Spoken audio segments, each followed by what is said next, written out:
On a scale of 1 to 10, how likely is it that you would recommend this podcast to a colleague or a friend?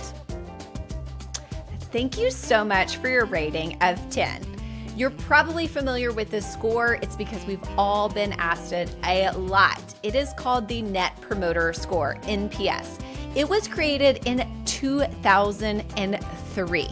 That's more than 20 years ago, by the way. And today, we're going to tell you why that score may be hurting you more than helping you. Hi, I'm Courtney Baker, and this is AI Knowhow from KnownWell, helping you reimagine your business in the AI era. As always, I'm joined by KnownWell CEO David DeWolf, Chief Product Officer Mohan Rao, and Chief Strategy Officer Pete Buer. We'll also have a discussion with Doug Meiser of AMEND about driving operational excellence using AI and data science, the ROI of AI, and more. But first, get on those safari hats and bust out your binoculars because it's time to bring back AI in the wild.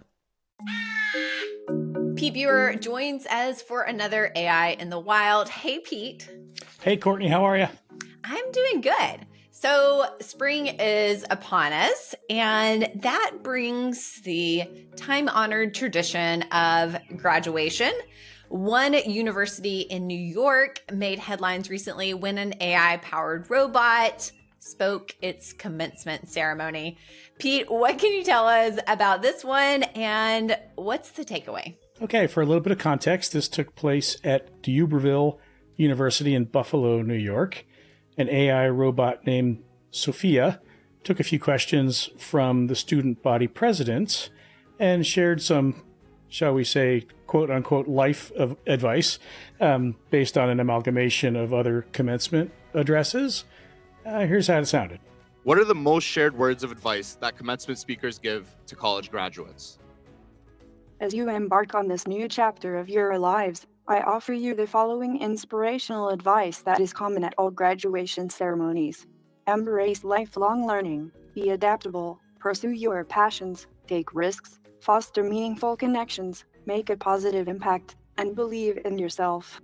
So on the one hand, this is a great encapsulation of what this generation of grads is going to experience and what we're all going to experience, how to live side by side with machines that can do, at the end of the day, a lot of the work of humans. And also an appreciation for the challenge, not just to coexist, but to integrate and optimize the combination of contribution from humans and machines. On the other hand, and maybe to that second point, this may also be a great encapsulation of how to get it wrong. Strikes me that a commencement address is kind of the sort of event where the human experience is the one that matters most and that kind of can't be replaced by a machine. By the way, 2,500 people on campus signed a petition who felt the same way, trying to head it off at the pass.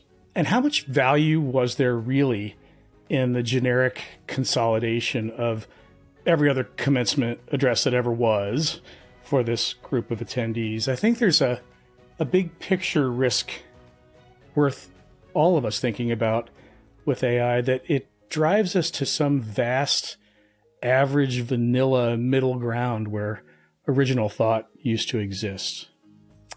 Now, then again, if you're on the PR team for the Kansas City Chiefs, a nice controlled vanilla commencement address might be looking pretty good to you right now. No doubt the event will have been memorable for those who attended. I guess I just wonder if it will be memorable for the teaching lesson, the messaging, the controversy, or the gimmick of AI. Pete, I got to tell you, this one really irks me. When I found out that we were going to be talking about this, I immediately was like, the problem is we want the technology to elevate humanity. And I feel like what the problem with this situation is, it's not elevating humanity. It's just replacing something that most likely somebody probably would have really enjoyed doing and would have enjoyed hearing about the life experiences of a really great commencement speaker. Right. And not only that, Pete, but Sophia, I gotta say, since she's not a human, I feel fine throwing this barb, but she looks creepy. Okay. Yeah, right. I don't get the feeling this was a commencement address that people left, wiping their eyes on the way out the door, right? Like, which is, I think, what you want to feel on a day like that. So I just think it's helpful. Again, I feel like this is an example of where the technology is being used not to elevate humanity, but just to replace something that we actually really love doing.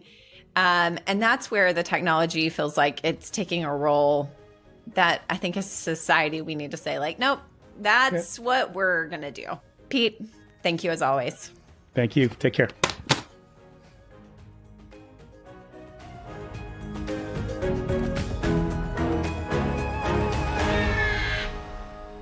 What if I told you that a 20-plus-year-old methodology for measuring customer satisfaction was still being used to drive how you think about your customers?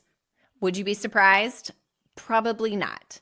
I talked with David and Mohan recently about how new ways of measuring customer satisfaction are in the works as we progress into the AI era. Today, I want to pick a fight. And this time, you two, I'm not trying to pick a fight between you two. She's going to fight with us. No, not even with me. Today, I want to pick a fight with NPS scores and CSAT scores. Oh, yeah. And, if you listen to our last episode about, hype versus hope, I think this might help people kind of take something that we're just so used to using these tools to actually find out what's happening with our clients or with our customers. But not to lead the witness, they're actually not really great, but we're just so used to it. And so today, I think this is an area of hope where AI could really help us change how we think about understanding our customers. So I would love for you two to help break down, how those are being used to now. Most of our audience is going to be very familiar with it and why they are broken. Well, I mean, I'll just start. I would sum it up. Let's take NPS as an example. The Net Promoter Score is a helpful tool. It's not an operational tool. It doesn't actually help you drive, orchestrate, execute, hold accountable actual activities within a business. And unfortunately, void of anything else, we've adopted it as one. Now, why is it not an operational tool? First and foremost, the vast majority of the time, it's stale. It is a survey that goes out. You cannot ask your customers a question every single day and have real-time data on it. So typically, at the very least, it's 3 months stale. Usually it's 6 or 9 months stale in most organizations I am aware of. And so that's problem number one. Problem number two is it's anecdotal. It is simply what somebody says at some point in time. And that can be highly influenced by all sorts of things, not the least of which is simply the person's personality, right? How do you compare one person's answer? How many times have you heard somebody say, I just don't give out 10s, yet how many times have you seen somebody else give out a 10? What does it mean? I don't know, right? So there's no standard. It's anecdotal. It's not actual data. So I like to think of it as a compass. A compass is helpful. It tells me kind of the direction I need to head. It's not a roadmap. It's not telling me what turns I have to take, what steps I have to take, how to move forward. And I think that's the fundamental problem with it is we're using it as an operational tool and it's not. I do think there are some e-commerce business use cases where, like if you're on Gap's website and they're asking you, that to me is a little different than what we're talking about it. For our audience, we're more specifically talking about in professional services. Nobody's saying throw it away, right? Like compasses are still used, maybe not the kind that you had when you were in scouting as a kid, right? Manually in the woods, but we use compass technology without a doubt. And like we said, embedded in modern cars, like you're headed east. It's not that it's irrelevant.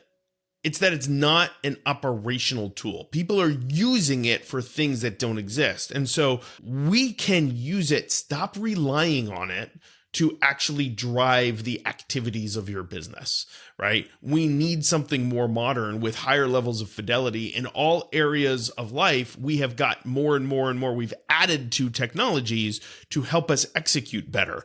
Let's do that here. Let's make smarter decisions, drive execution, hold people accountable against things that were designed for that, as opposed to something that wasn't designed for that. To your point, it's for other businesses, even for whatever business you're running, it's relevant as a measure of brand sentiment, right? As an example. Yeah, I think there is limited value, right? When, the example that you gave about e-commerce makes sense. Sometimes when you go to a grocery store, they'll have the frowny face to happy face and say, how was the experience? It's valuable because that is happening in the context of the transaction, right? As you're buying on an e-commerce site, you're asking for it. That makes sense. What makes zero sense is sending a survey 6 weeks after and for somebody to kind of pass it on to somebody else to fill something where no context is captured and get a number back. That is just dumb data. Well, and not only that, I mean, I've got a real story here. So this is funny. You just brought up a memory. Several months back, one of my kids had a little accident with the car, and I had to get some body repair done to the car. And checking out of this body shop and getting my keys back, the receptionist literally said to me, "The survey is coming, and my compensation and the reviews that we get and all these things, like this heartfelt sob story, is dependent on me getting a 10. Will you please make sure that you answer 10? And I thought, you've got to be kidding me. This is not valid whatsoever. It's not helpful. And that's what I mean by it's anecdotal, right? Like if I'm just a good guy and I don't really care about the operations of that body shop, but for some reason my heartstrings were pulled the right way, that lady's getting a 10, even if it was a 3, right? And that's what we're dealing with here. Yeah, and you're talking about a body shop, and I think that still applies in professional services. I think account managers, the three of us were with a host of executives from professional service companies, and they talked about this very specific thing, that account managers, they know when to send these surveys. They're sharp people. They know when they just launched a project that went really well, that's when they're going to send the survey. Even to that point, these executives are spending all of their time trying to figure out how to structure these surveys so that they get better data, but they know it's not good and it's incomplete. I mean, I don't know the exact rates on how often you even get these completed within a professional service firm. Well, the other thing that I would add to that is we hear anecdotes all the time about organizations who, even when they have a good rhythm around the NPS score or the CSAT survey they send out, even when they mandate a certain rhythm and don't let the account managers control it, even when they're still surprised by churn of their clients. Yeah. They still miss opportunities. It's not helping them build a stronger commercial relationship, a healthier commercial relationship that has nothing to do with somebody's anecdotal sentiment. That has to do with what is actually happening on the ground. Is there a perception of service quality that is worthy of the relationship continuing? Is there a healthy B2B multifaceted relationship between the parties on either side, right? Do we respond to events in a positive way that may otherwise disrupt? Those are the types of things that matter, not somebody's opinion of whether I'd refer you or not. And in a digital world, the best way to do this is to make these metrics come out as a byproduct of them using your service, right? That's just the bottom line. For example, software businesses don't necessarily depend on these things anymore because their fundamental truth comes from the application usage. Do you love using it or not? How many people log in every day? How long did they stay? Same with e-commerce sites as well. You can send all the surveys, but the truth is in the data of app usage, and you can see where that's going. And in a new digital AI world, you should be able to do this for every business, right? The satisfaction has to come from just using it more and more deeply. And how do you measure it? And how do you build metrics around it? And how do you build an operational framework for that? Okay, so we've outlined like a pretty big problem here. I want to just open the gate of how AI is going to help us solve this probably not perfect tool that we have been using to, let's get to the root problem and how can AI help us solve that? I think the way to think of it is every company is going to be a digital company in the future, If you're a manufacturing company, you've got your processes that are essentially running in a digital fashion. The metrics that are coming out of the machinery is digital. The sensors are there. There is usage data in terms of retail analytics. How can you create a satisfaction score that is directly a byproduct of the usage of your services and goods? And that's where sort of the future is in terms of true measurement of the customer sentiment. Mohan, the other thing that I would add is I think the vast majority of organizations have tons more information than they're even looking at already sitting as exhaustive their business. So yes, we can instrument,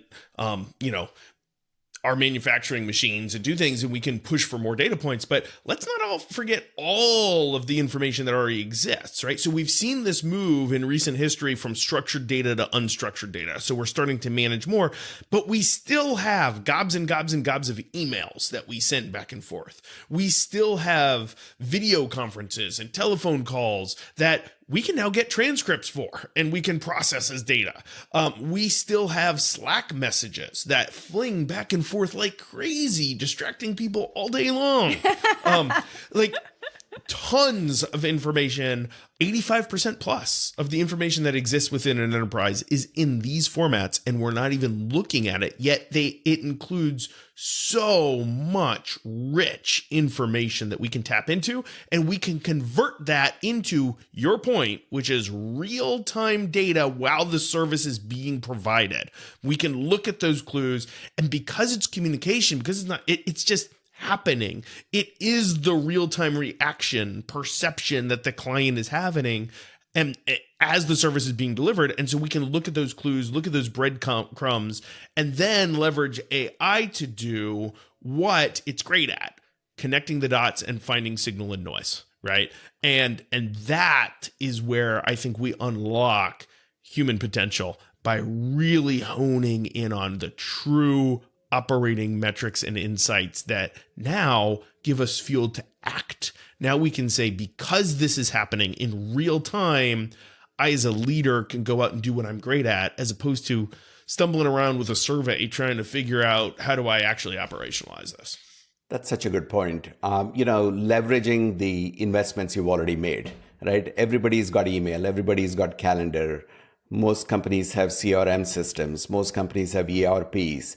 These are all digital investments you've already made, and just mining the data in that is a great first step.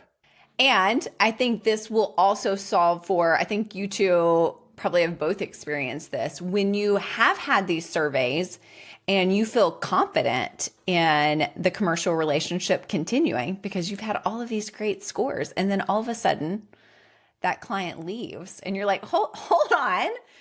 You gave us all 10s on all these surveys. I mean, we just know it's broken. There's not enough there to have the confidence that, whether or not a relationship is going to continue or not. Yeah. I remember when I was running 3Pillar, we actually had a client that left that was, I can't remember how many data points we had from this organization, but it was all 9s and 10s and loved us. Literally terminated the contract and did make a referral to another customer the very next day, right? And it was like the funniest thing in the world. It was like the proof point that NPS doesn't matter. They can love you, they can want to refer you, yet not have a need for your services anymore, right? And this was in a business where our average tenure was 5 years of serving a client. It's not like we were in this, project-based business where things just ended. I think that's the point. And I think you just hit the nail on the head. We need a new model, Courtney. David, Mohan, thank you for taking on the behemoth of the CSAT and the NPS. Good day. Thanks for not taking a direct fight. Bye, Courtney. Bye, David.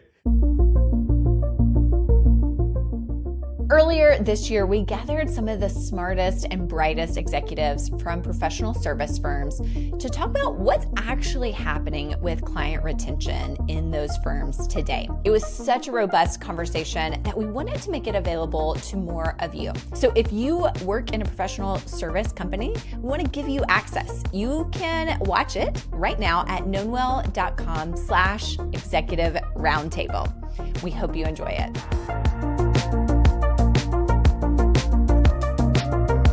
Doug Meiser is a partner at AMEND Consulting.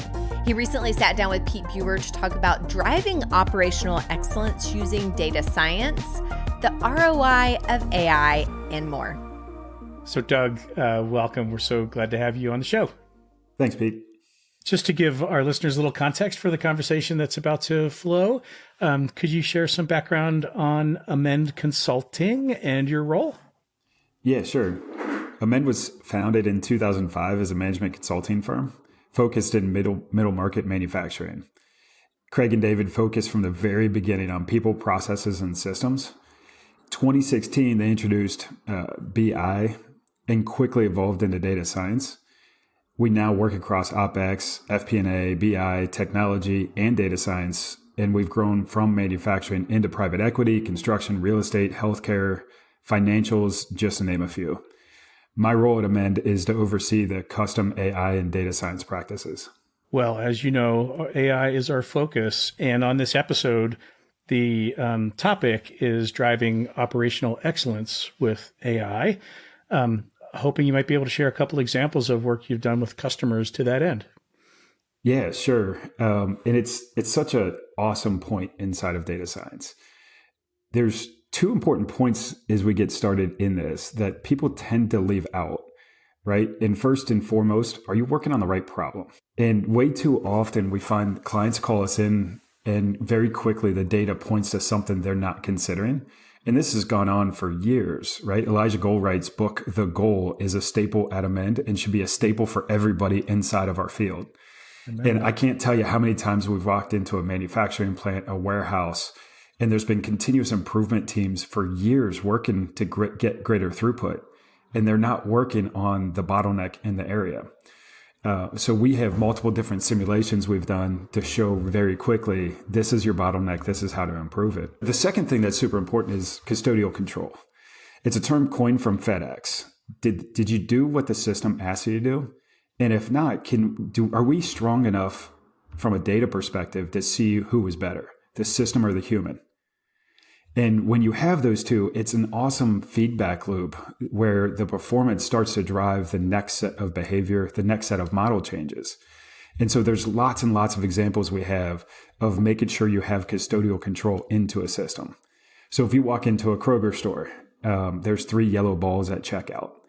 Every store in the company has it. Those 3 yellow balls are based on infrared systems that are over entrances, over exits, over checkout, measuring wait time, predicting how many people are coming in.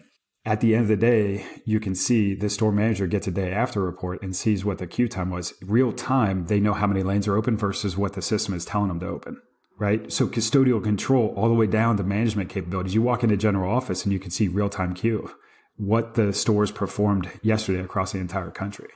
It's an amazing instance of driving, like you said, operational behavior. It doesn't happen with AI by itself. AI has to work with the people and the processes.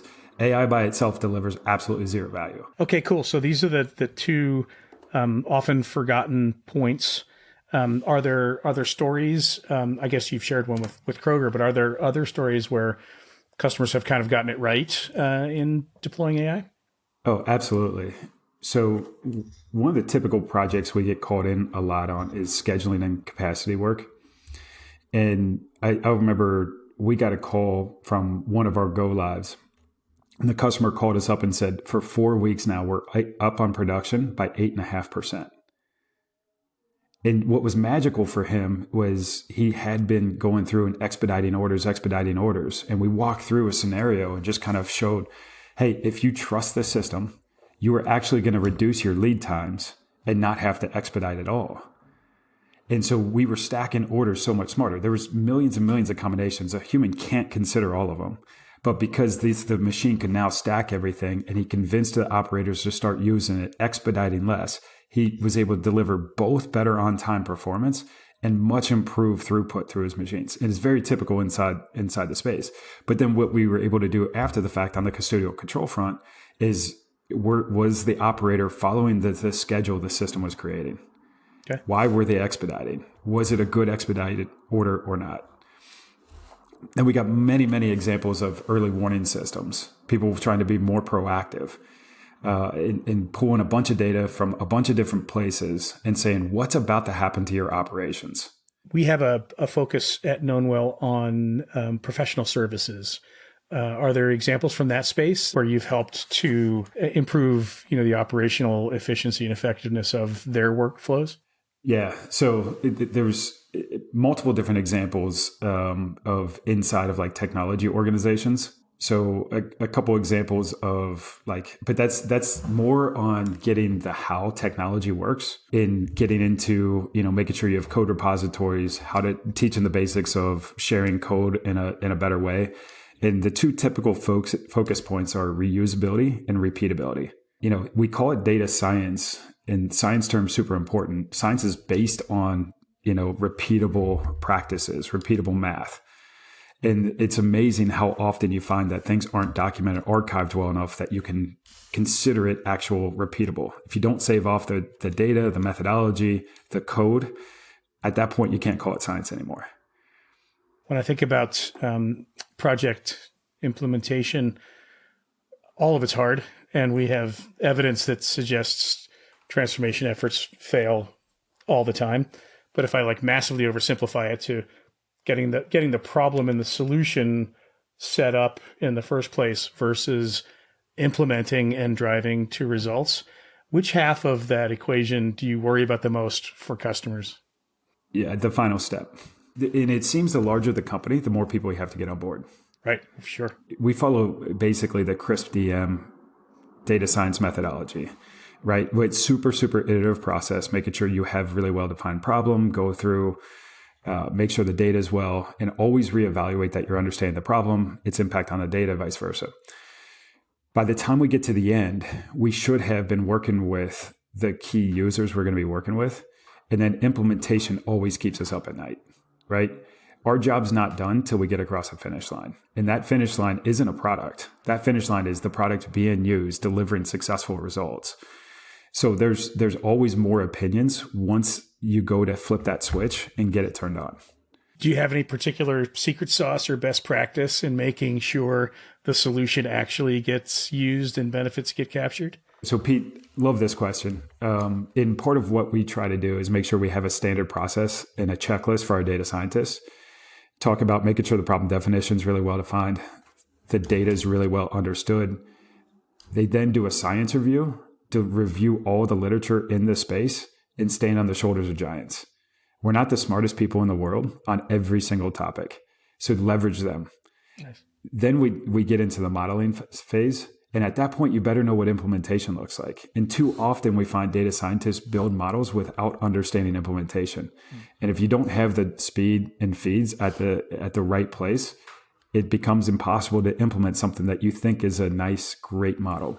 And then on the implementation side, everything we just discussed on custodial control, make sure you have measurements in place for how the system's performing versus how the operator's performing. What's really cool about that is it creates a roadmap for future opportunities. When you see that gap, it's that classic waterfall chart that says, if you release this product, the operators can perform better. If you release this feature, you can get this much more performance. And presumably you're involving the operators from day one. Absolutely. The later you get them involved in the process, the more likely you're going to be blindsided. And it's just not a fun place to be late in the stage of a project. Right. Having to convince them about something that's happening to them as opposed to involving them in something that prospectively can help them, right? Yeah, I can't tell you how many times data scientist goes on site and they realize they're talking past each other. And when they get their eyes on it, they realize they didn't understand it to the level they needed to too, right? And it's the best projects in this space is when everybody's trying to make it better and seeing it the same way. We get a lot of questions from customers about, usually in the business case, shaping phase, about how to think about ROI. How do you set it up, describe it, calculate it, make it convincing? Surely you've been down this path many, many times. How do you think about it? Early and often. At the end of the day, I think financial models are one of the tools data scientists don't use enough. And what I mean by that is if you work side by side with a financial department, your finance team, your accounting team, and you look at the ROI and the assumptions built into that, it allows you to identify what the key risks are on the project. And so you learn to test really quickly those assumptions and figure out how to put those and test them. and then make sure on the backside that you're getting whatever change that is to hit that exact ROI or IRR, however the finance team has actually measured it. Mm-hmm. And when you get all that magic, the teams you're working with never want to let you go. Doug, thank you. It's been fascinating. So appreciative to have you on the show. Pete, awesome for hosting. Nice to meet you. Thanks as always for listening and watching. And since you've already given us a 10 rating on our NPS score, you might as well give us a 5-star rating on your podcast player of choice or like us over on YouTube. It really helps more people find the show. At the end of every episode, we like to ask one of our large language model friends to weigh in on the topic at hand. Hey, Claude, what's happening? Courtney here. We're sick and tired of the NPS score. What do you have for us in how we think about client intelligence? Sure thing. No fancy intro needed. NPS can tell you if clients are promoters or detractors, but it lacks context around why they feel that way. To really level up your client intelligence game, you'll want richer feedback mechanisms that dig into the nuances of their experience. And now you're in the know. Thanks as always for listening. We'll see you next week with more headlines, roundtable discussion, and interviews with AI experts. Hey, if you made it this far in the episode, first of all, thank you. And second, we know that AI is changing all the time. And so we've got you covered. Here is another great episode for you to watch to stay in the loop on what's happening in AI and business. And second of all, we'd love for you to subscribe. You can do that right here. I've always wanted to do that, by the way. So do that now. That would be great.